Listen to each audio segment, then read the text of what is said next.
തിരഞ്ഞെടുപ്പ് അടുക്കുമ്പോൾ പല ട്വിസ്റ്റുകൾ സംഭവിക്കാറുണ്ട്. LDFിലും UDFിലും BJP നേതൃത്വം നൽകുന്ന NDAയിലും.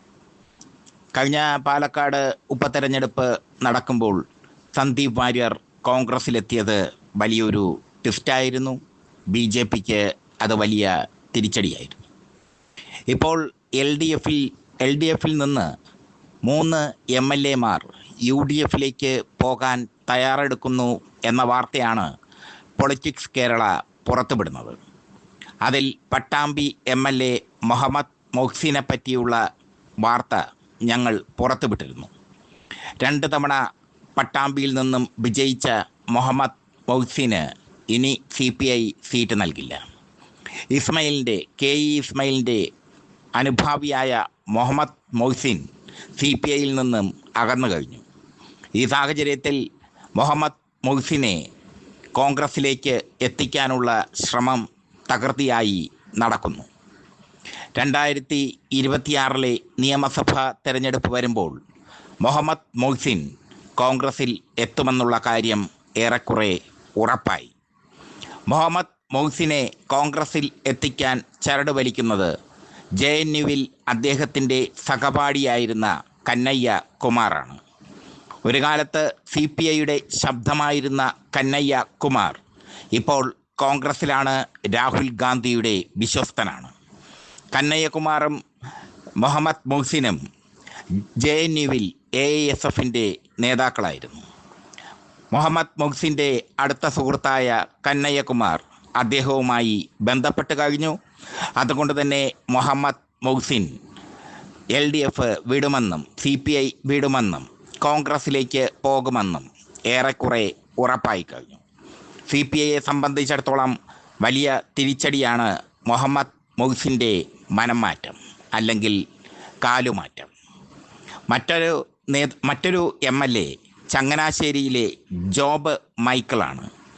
കേരള കോൺഗ്രസ് മാണി ഗ്രൂപ്പിൻ്റെ MLA ആണ് ജോബ് മൈക്കിൾ.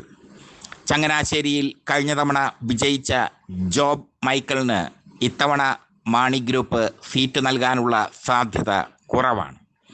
മാത്രമല്ല, മാണി ഗ്രൂപ്പ് കഴിഞ്ഞ തവണ വിജയിച്ചു കയറിയ മണ്ഡലത്തിൽ ചങ്ങനാശ്ശേരിയിൽ ജോബ് തോമസിന് ഒരു നല്ല വിജയം നേടിക്കൊടുത്തത് കോൺഗ്രസിൻ്റെ വോട്ടുകൾ കൂടിയാണ്. Job Thomas Kerala Congress Mani group വിടാൻ പോകുന്നു എന്ന വാർത്തകൾ വന്നു കഴിഞ്ഞു. അദ്ദേഹം കോൺഗ്രസിലേക്കോ കേരള കോൺഗ്രസ് ജോസഫ് ഗ്രൂപ്പിലേക്കോ പോകും എന്നുള്ളതാണ് ഏറ്റവും പുതിയ വിവരം. ജോബ് മൈക്കിൾ പോയി കഴിഞ്ഞാൽ ജോബ് മൈക്കിൾ ഒരു പക്ഷേ UDFിന് വേണ്ടി മത്സരിക്കാനുള്ള സാധ്യത കൂടുതലാണ്. അതുകൊണ്ട് തന്നെ മാണി ഗ്രൂപ്പ് കരുതലോടെ നീങ്ങുന്നു. ജോബ് മൈക്കിൾ വിജയിച്ചു കയറിയത് കോൺഗ്രസ്സുകാരുടെ വോട്ട് കൊണ്ടാണെന്ന ധാരണ അല്ലെങ്കിൽ സത്യം അദ്ദേഹം തന്നെ തിരിച്ചറിഞ്ഞു എന്നാണ് അദ്ദേഹത്തിൻ്റെ അടുപ്പക്കാർ നൽകുന്ന സൂചന. അടുത്ത തിരഞ്ഞെടുപ്പിൽ കേരള കോൺഗ്രസ് മാണി ഗ്രൂപ്പ് വിടാൻ അദ്ദേഹം തീരുമാനിച്ചിരിക്കുന്നു. കോൺഗ്രസിലേക്കോ ജോസഫ് ഗ്രൂപ്പിലേക്കോ ചങ്ങനാശ്ശേരി MLA ജോബ് മൈക്കിൾ പോകും എന്ന വാർത്തകൾ ശക്തമായി തന്നെ പുറത്തു വരുന്നു. മറ്റൊരു LDF MLA പൂഞ്ഞാറിലെ സെബാസ്റ്റ്യൻ കുളത്തിങ്കലാണ്. പൂഞ്ഞാറിൽ കഴിഞ്ഞ തവണ അട്ടിമറി വിജയമാണ് സെബാസ്റ്റ്യൻ കുളത്തിങ്കൽ നേടിയത്. സെബാസ്റ്റ്യൻ കുളത്തിങ്കൽ നേടിയ വിജയം പൂഞ്ഞാറിൽ LDFന് വർദ്ധിതമായ ആവേശമാണ് നൽകിയത്. അദ്ദേഹവും മാണി ഗ്രൂപ്പിൻ്റെ സ്ഥാനാർത്ഥിയാണ്. അദ്ദേഹവും LDFിൽ നിന്ന് പുറത്തു പോകാൻ തയ്യാറെടുത്തിരിക്കുന്നു എന്നതാണ് വാർത്ത.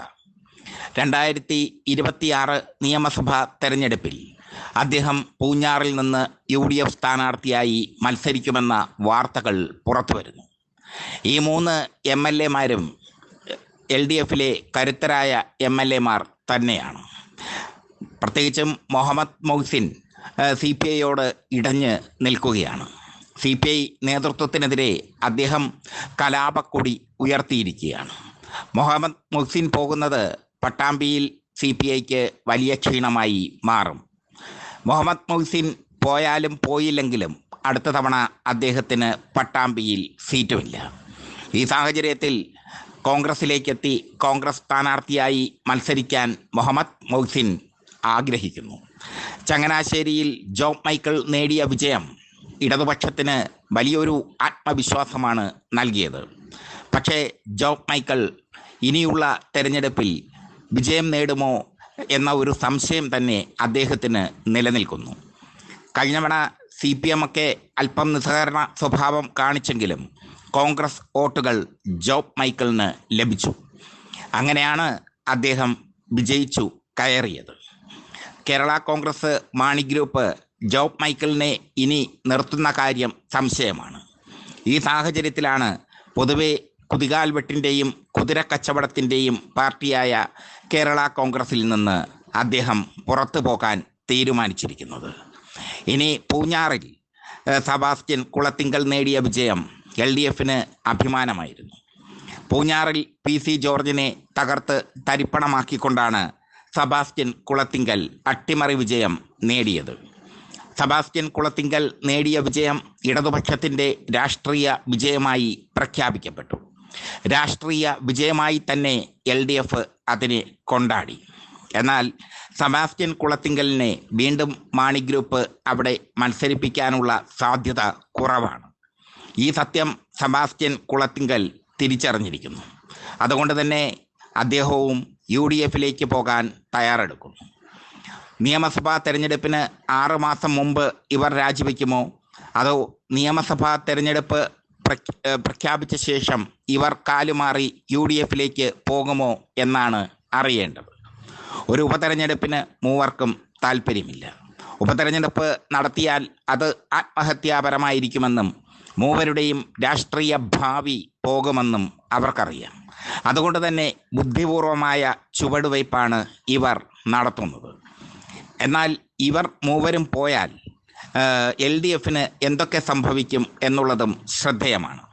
മുഹമ്മദ് മൊഹ്സിൻ കോൺഗ്രസിലെത്തിയാൽ അത് CPIക്ക് വലിയ തിരിച്ചടിയാണ്. മുമ്പ് കന്നയ്യകുമാർ CPI വിട്ട് കോൺഗ്രസിലേക്ക് പോയത് CPIക്ക് വലിയ തിരിച്ചടിയായി മാറിയിരുന്നു. അതുപോലെ കേരളത്തിലെ കനയ്യകുമാറിൻ്റെ പതിപ്പാണ് കന്നയ്യകുമാറിൻ്റെ സഹപാഠി കൂടിയായ മുഹമ്മദ് മൊഹ്സിൻ. മുഹമ്മദ് മൊഹ്സിനെ പോലെയുള്ള ഒരു ബുദ്ധിജീവി CPIയിൽ നിന്നും വിട്ടുപോകുന്നത് CPIക്ക് ക്ഷീണം നൽകും. ആ അപകടം CPI നേതൃത്വം തിരിച്ചറിയുന്നുമില്ല. പക്ഷേ ചങ്ങനാശ്ശേരിയിൽ ജോബ് മൈക്കിൾ പോയാലും പൂഞ്ഞാറിൽ സെബാസ്റ്റ്യൻ കുളത്തിങ്കൽ പോയാലും LDFന് ഒന്നും സംഭവിക്കില്ല.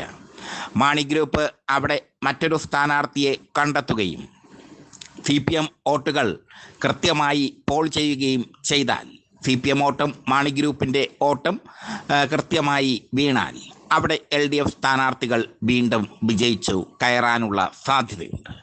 എന്തായാലും അധികാര മോഹങ്ങൾ ജോബ് മൈക്കിളിനെയും സെബാസ്റ്റ്യൻ കുളത്തിങ്കലിനെയും മത്തുപിടിപ്പിച്ചിരിക്കുന്നു എന്നാണ് പുറത്ത് വരുന്ന വാർത്തകളിലൂടെ പൊളിറ്റിക്സ് കേരള മനസ്സിലാക്കുന്നത്.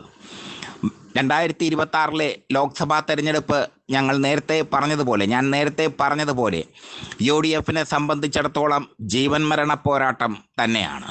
ഇത്തവണയും കൂടി പരാജയപ്പെട്ടാൽ, അധികാരത്തിലെത്താൻ സാധിച്ചില്ലെങ്കിൽ പിരിച്ചുവിടും UDF പിരിച്ചുവിടേണ്ട ഗതികേടിലേക്ക് എത്തും. എന്തായാലും ജോബ് മൈക്കിളും സെബാസ്റ്റ്യൻ കുളത്തിങ്കലും ഒക്കെ ഇടഞ്ഞു നിൽക്കും. മുഹമ്മദ് മൊഹ്സിൻ കന്നയ്യകുമാറുമായി ആശയവിനിമയം നടത്തിക്കഴിഞ്ഞു.